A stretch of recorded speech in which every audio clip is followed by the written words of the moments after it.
Hi everyone, Shannon Tipton, Learning Rebels here, and we are on day 14 of our 30-day Brainstorm Challenge. So I find myself in Kansas City, Missouri today, and we are doing a design and delivery boot camp. And the first part of that is about instructional design, curriculum design. And my aha moment came today when we were talking about organizational analysis and how it applies to learning design. And as is normal, when I get to this stage in the conversation with the class, they automatically make learning objectives the organizational goal. And it's interesting to me that L&D has a hard time disassociating learning objectives with organizational goals. They are two different things, although they both serve a purpose. And the moment came to me when I explicitly told the students, the participants, do not write learning objectives, write organizational goals. And this was after we had had a lesson on what organizational goals were. And true to form, when I went around and I looked at everybody's work, they were writing learning objectives.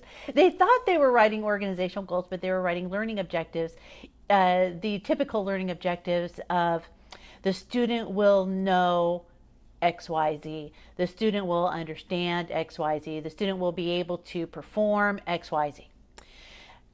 No.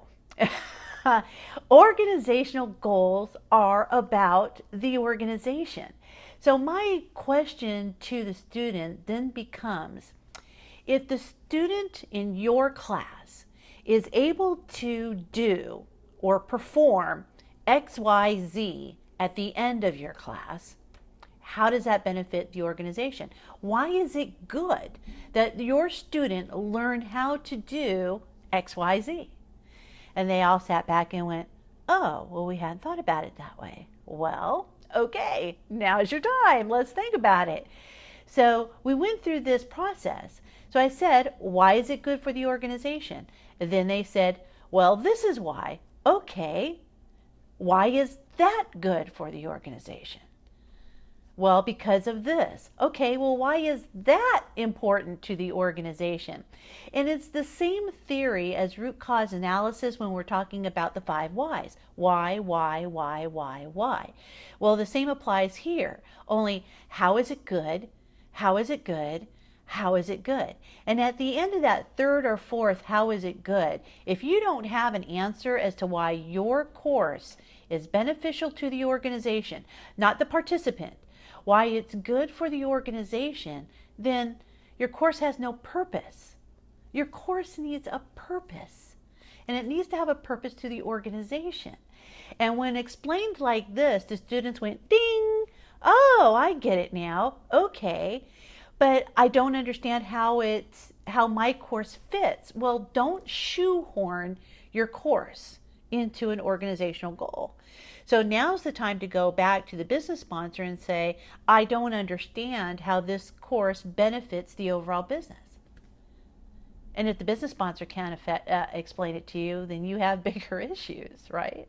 So then it's time to really start questioning, why are we doing what we're doing? And it's not for the student, and it's not for learning objectives, it's for the business.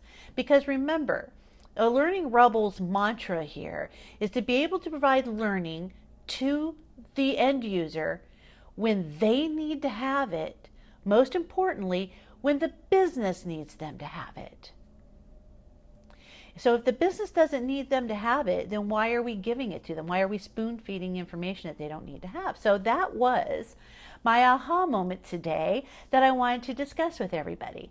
So be sure that your courses have a purpose, that they have a life meaning. You know, it's kind of like the Matrix. What is your purpose?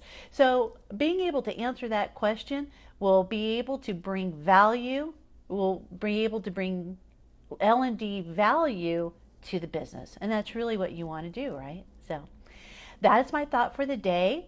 I look forward to talking to you on day 15, hump day, people, for the Learning Rebels Brainstorm Challenge. So for now, Shannon Tipton, I'm out. Cheers. I'll talk to you later. Bye-bye now.